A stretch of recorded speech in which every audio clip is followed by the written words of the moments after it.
selamat datang di podcast Ngobrol Santai bareng aku, Adeliana Sorehani Salma. Nah, di podcast kali ini nih, kita bakal masuk ke materi teori konstruktivisme. Nah, buat kalian yang masih bingung apa sih teori konstruktivisme ini, nanti kita bakal bahas bareng-bareng sama teman-teman kita nih. Nah, sebelum kita masuk ke materi, mungkin kita perkenalan dulu kali ya sama kakak ini. Ya, halo semuanya. Perkenalkan, nama aku Dista Natania Witasari. Aku dari Fakultas Ekonomi dan Bisnis, Prodi Pendidikan Akuntansi, masih semester 3. Kakak selanjutnya nih. Halo semuanya, perkenalkan nama aku Risti Eka Hardianwati dari Pendidikan Bahasa Sastra Indonesia dan Daerah, Fakultas Sastra. Wow, selanjutnya nih satu bulannya. Halo semuanya, kenalin nama aku Fitratul Halimatu Sadia. Aku sama kayak Risti, aku dari Pendidikan Bahasa Sastra Indonesia dan Daerah, aku dari Fakultas Sastra. Oke, kakak yang terakhir nih. Halo semuanya, perkenalkan nama saya Rita Dewi Safira dari Prodi Pendidikan Bahasa Sastra Indonesia dan Daerah dari Fakultas Sastra. Nah, kan kita udah perkenalan nih ya. Sebelum masuk materi, mungkin aku mau tanya dulu kali ya ke Kak Dista, gimana sih Kak cara belajar kakak sendiri itu? Kalau dari aku sendiri sih sebenarnya mengulang lagi pembahasan yang udah disampaikan sama dosen nih. Mungkin minggu ini dosen jelasin A. Nah, aku lagi kalau misal dosen kasih materi kayak dispejar, kayak video tutorial atau materi-materi seperti e-book, PPT gitu aku ulas lagi. Jadi nanti aku gabungin nih, compare sama dosen jelasin. Nah, jadi nanti aku lihat-lihat kayak lebih jauh lagi gimana sih materi ini dilakuin. Terus kalau misal aku belum paham nih, jadi aku lebih cari-cari kayak video-video tutorial. Nah, aku dari akuntansi sendiri tuh lebih banyak kayak gimana cara-cara menjurnal, cara-cara gimana caranya kita memahami materi ini gitu sih sebenarnya. Lebih ke banyak lihat video tutorial gitu. Oh, berarti perlu media digital ya? Iya. Bisa. Nah, untuk Kak Rizky sendiri nih, mungkin kan beda ya dari Kak Disa ini. Gimana sih Kak cara belajarnya? Kalau tipe belajarku sendiri itu tipikal yang ini, kalau misalnya ada orang ataupun dosen yang ngejelasin suatu ilmu pengetahuan gitu kan, aku langsung catat gitu, apa poin-poin yang penting itu aku catat gitu. Dan yang terpenting itu kalau misalnya aku lagi belajar sendiri itu harus suasananya harus tenang gitu, nggak boleh rame-rame, sedikit aja nggak bisa gitu. Mungkin kalau rame langsung nggak masuk gitu ya? Iya, langsung ngeblank gitu. Oke, Kak Rotul nih Kak, gimana sih Kak bisa di-spill mungkin ya cara belajarnya? Kalau mungkin aku kebalikan dari Risti, aku sendiri itu kalau belajar itu suka di luar, guys. Nah, aku sendiri itu biasanya kalau belajar itu suka di tempat-tempat ya kopi gitu, aku lebih suka gitu. Dan aku lebih suka belajar itu sendiri. Jadi kalau misalnya aku pergi ke tempat kopi, aku perginya sendiri. Dan aku harus belajar itu sama mendengarkan musik.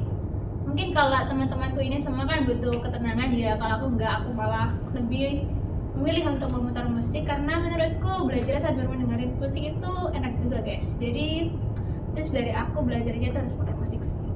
Berarti nggak ke distract ya Kak sama musik? Ke distractnya sama orang mungkin ya? Bisa jadi ya. Oke, yang terakhir Kak Rita bisa di-spill mungkin. Kalau aku belajarnya itu harus dengan suasana yang sepi dan tenang. Kalau kedengaran rame dikit itu pasti buyar, nggak bisa masuk itu materi yang dijelasin dosen. Berarti sama kayak Kak Risti ya. Oke, jadi sebenarnya apa sih teori konstruktivisme itu sendiri? Nah, konstruktivisme itu sendiri tuh pandangan yang bilang kalau belajar itu bukan sekedar menerima informasi dari guru atau buku, tapi kita sendiri yang membangun atau pengetahuan berdasarkan pengalaman, interaksi, atau kita yang dari pemahaman kita ya. Dan menariknya lagi nih, di era digital ini nih, ada AI nih yang bisa membantu atau malah bisa menjadi jebakan. Mungkin nanti kita tanyakan ya sama kakak-kakak di sini. Nah, menurut Kak Rotul nih, aku mau tanya nih ya, menurut Kak Rotul nih, gimana sih peran mahasiswa sebagai pusat belajar? Oke, terima kasih waktunya dari Kak Salma. Tadi sudah sempat disinggung ya teman-teman bahwa mahasiswa itu sebagai pusat belajar. Benar katanya Kak Salma, kita itu nggak harus melulu mendapatkan informasi itu dari materi atau memusatkan informasi dan pemahaman materi yang diberikan oleh dosen, tapi kita juga bisa mencari pengetahuan itu sendiri dengan cara kita sendiri, seperti contoh belajar sebagai proses aktif, yang dimana kita sebagai mahasiswa pastinya akan mencari berbagai sumber informasi, dan kita kan tidak mungkin langsung menjiplak gitu kan, pastinya kita akan menafsirkan sendiri dengan bahasa kita. Terus yang kedua itu pengalaman, dari pengalaman yang dimana pengalaman sendiri di sini itu sebagai dasar pemahaman kita, Kak. Yang dimana contohnya saya dan Kak Risti ini sedang melihat Panji, wayangan Panji yang ada biasanya di Sasana Krida itu. Nah, saya itu menafsirkannya itu dalam nilai moral, tapi sedangkan Kak Risti itu dalam nilai estetikanya, gimana sih tentang kostumnya, make upnya gitu. Dan yang terakhir mungkin belajar itu bersifat kontekstual, yang dimana kita itu bisa sangkut pautkan dan kaitkan dengan kehidupan sehari-hari. Seperti contoh di Universitas Negeri Malang sendiri kan banyak orang luar guys, orang asing, dan mungkin di luar itu kita bisa sebut aja katanya seperti contoh pasar ya kan. Pasar di luar negeri dengan Indonesia umumnya pasti berbeda. Nah, kita bisa menyebutkan kata pasar dan dipahami oleh orang luar itu sendiri, kita itu dengan membawa atau mengajak mereka dengan ke pasar, gimana sih keadaan pasar di Indonesia itu. Jadi mereka itu akan paham gimana kata pasar yang digunakan di dalam mohon maaf ya, yang digunakan di Indonesia begitu. Menarik ya teman-teman. Tapi yang dijelasin Kak Roto, kalian sadar nggak sih kalau itu tuh nggak jauh-jauh dari digital ya? Nah, digital sendiri ini kan banyak mungkin ya jenisnya, dan ada AI. Nah, aku mau tanya nih ke Kak Dista. Menurut Kak Dista sendiri nih, gimana sih peran mahasiswa menggunakan AI ini? Dari aku sendiri tuh AI ada banyak ya, ada banyak jenis ya. Dari AI kayak AI buat foto, AI buat kayak apa ya, belajar juga ada, terus ada AI juga kayak ChatGPT gitu kan juga ada, Perplexity dan sebagainya, Gemini lah. Nah, AI sendiri ini bagi aku sebagai mahasiswa ini banyak sekali problem juga ada, peluang juga ada kan.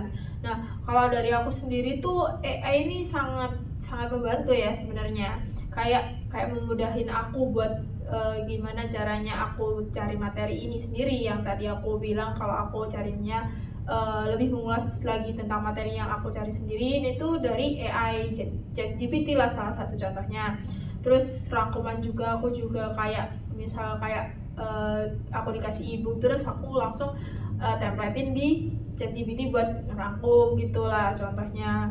Terus kayak buat ide-ide kayak belajar atau ide-ide buat misal kita ada tugas tuh kita carinya pasti di ide-idenya di situ lah, di ChatGPT lah.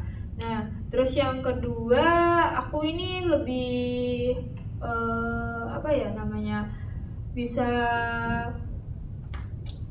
kayak levelku tuh berubah, jadi kayak nggak ngerti apa-apa, cuma dia dari buku aja aku bisa bisa mengerti segala sesuatu tuh dari AI juga. Kayak misal kita nggak tahu negara ini tuh gimana, aku carilah keywordnya di negara ini tuh gini, terus negara itu, jadi aku belajar sendiri bagaimana aku melevel upkan diriku itu di AI ini. Nah, terus yang ketiga itu lebih kreatif sih sebenarnya. Kayak kalau di AI kan banyak kan kita cari keyword apa, buatlah contoh tema seperti ini tuh seperti ini. Kita kan pikiran kita kan terfokus ke kreativitas tuh kayak temanya tuh gini langsung muncul di AI. Jadi itu kayak lebih brainstorming kita itu lebih terkelola, maksudnya terupgrade juga tadi kan. Nah, kalau tantangan sendiri tuh pasti ya problem mahasiswa sendiri ya kurang berpikir kritis. Nah, jadi mengurangi pikiran kritis kita buat bagaimana kita menyampaikan ide-ide yang tadi. Kan tadi kalau peluangnya idenya banyak. Nah, kalau berpikir kritis jadi kayak mengurangi ide-ide yang ada gitu akibat dari AI ini. Apalagi kalau aku tuh kalau misal dikasih pertanyaan dari dosen tuh langsung kayak cepet-cepet cari di ChatGPT apa jawabannya gitu. Jadi kayak pikiran kritisku itu kayak menurun semenjak adanya AI ini. Tapi juga banyak lah peluang-peluangnya yang aku rasain dari AI ini tuh. Oh, berarti ada plus minusnya ya teman-teman ya. Nah, Karisti nih, mau tanya nih Karisti. Boleh. Gimana sih Kak, mahasiswa itu bisa aktif bangun pengetahuan di era sekarang meski ada AI yang sebelumnya disinggung Kak Dista kan pasti ada plus minusnya ya. Bisa Kalau sebagai mahasiswa itu kita harus tetap menggali potensi kita dan juga tentunya mencari pengetahuan gitu ya. Tapi kita juga harus bisa memanfaatkan teknologi saat ini seperti AI gitu. Nah, kalau untuk pemanfaatan AI itu sendiri kita bisa gunakan AI sebagai mitra berdialog gitu. Ya seperti yang dikatakan oleh Dista tadi ya. Kalau dia itu suka memberikan pertanyaan buat AI tentang apa yang telah diberikan yang telah dikasih tahu oleh dosen gitu. Dia cari tahu di ChatGPT supaya apa sih yang dimaksud dosen itu seperti apa gitu. Nah, kemudian AI itu kita gunakan bukan kok untuk mencari jawaban, bukan ya, tapi untuk bagaimana cara kita mengkritisi jawaban dari AI ini. Jadi kita tidak menerima mentahannya dari si AI, kita bisa mengolah, kita bisa memahami seperti itu.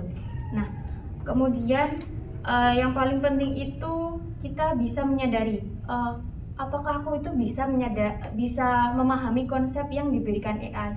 Seberapa jauh sih pemahamanku dari jawaban yang telah diberikan AI seperti itu.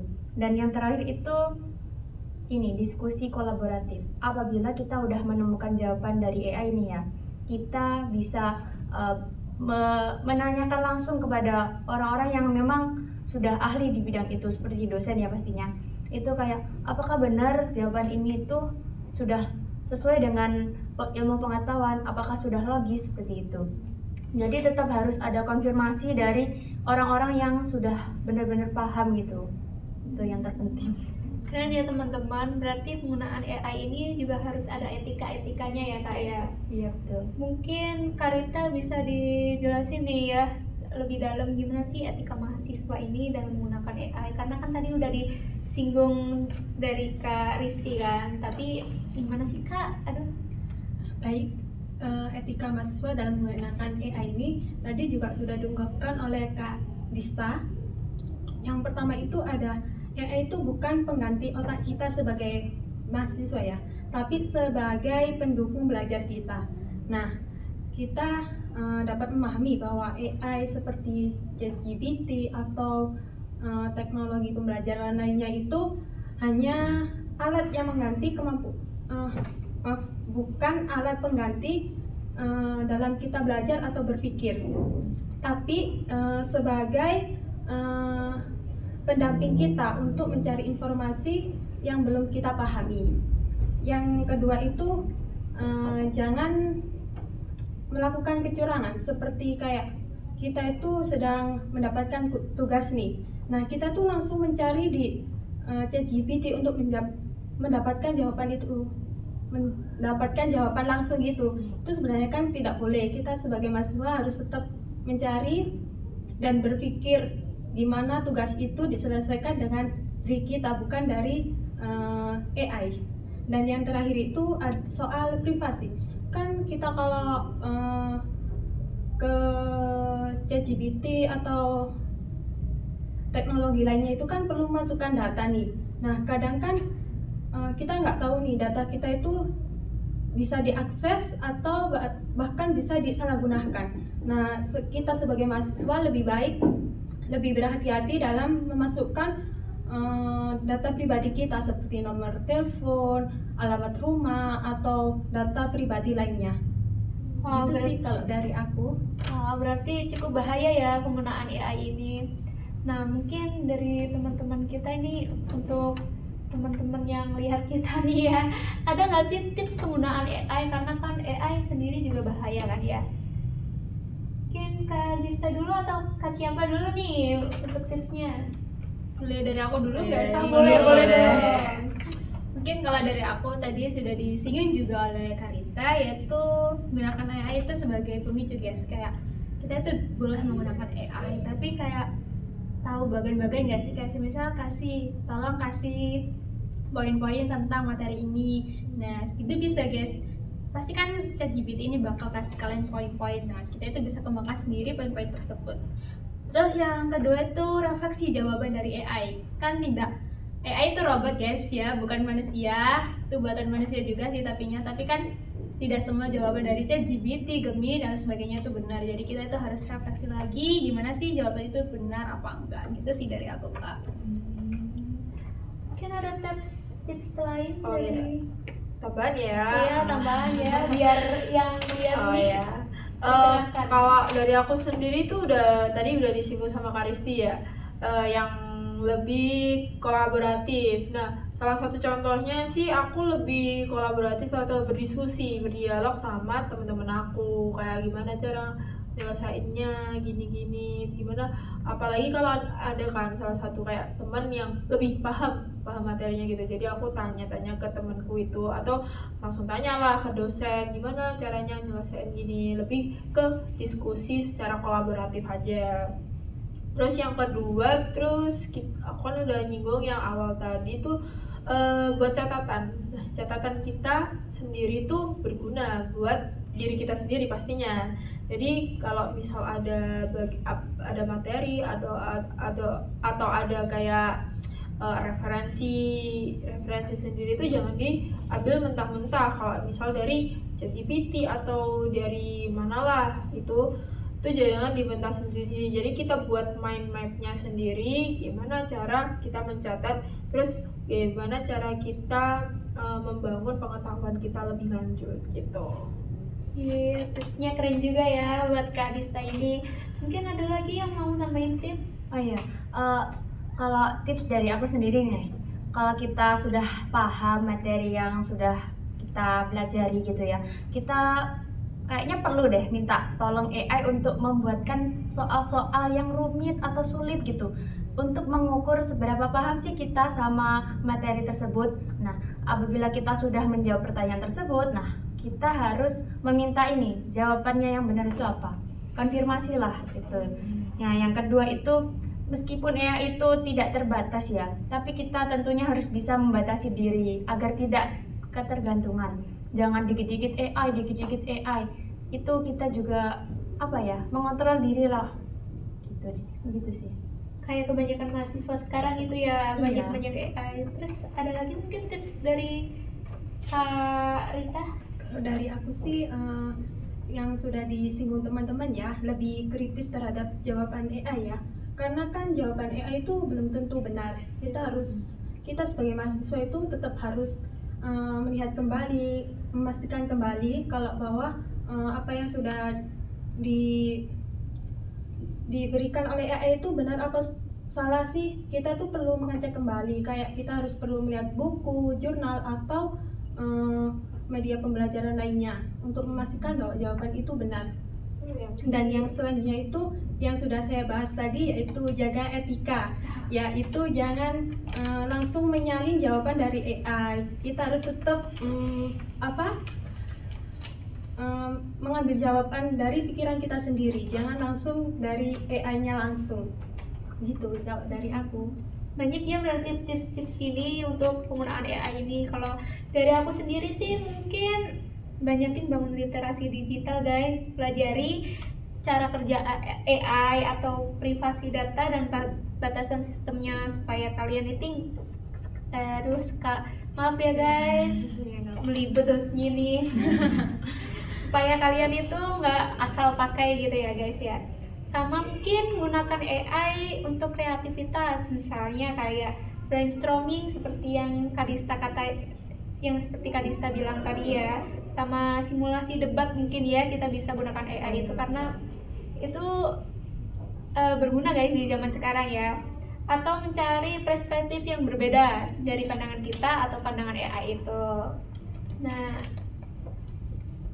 oke, mungkin materi kali ini kita udahan kali ya, karena kan kita udah jauh, udah dikasih tips juga nih dari kakak-kakak nih. Cukup sampai sini ya teman-teman. Ya, nggak apa-apa, Cukup nggak sampai sini ya apa-apa, teman-teman ya. Kita tutup kali ya guys ya, atau mau gimana nih kakak-kakak? Tutup aja kali ya. Tutup ya, kakak-kakaknya udah capek guys. Oke semuanya, makasih ya yang udah dengerin kita nih ya, makasih banget nih. Dan jangan lupa nih guys, bahayanya AI perlu kalian ingat itu ya, karena AI nggak selamanya baik ya. Iya. Benar. Oke, terima kasih. Terima kasih dan see you. Dadah. Jangan lupa like, Komen, subscribe.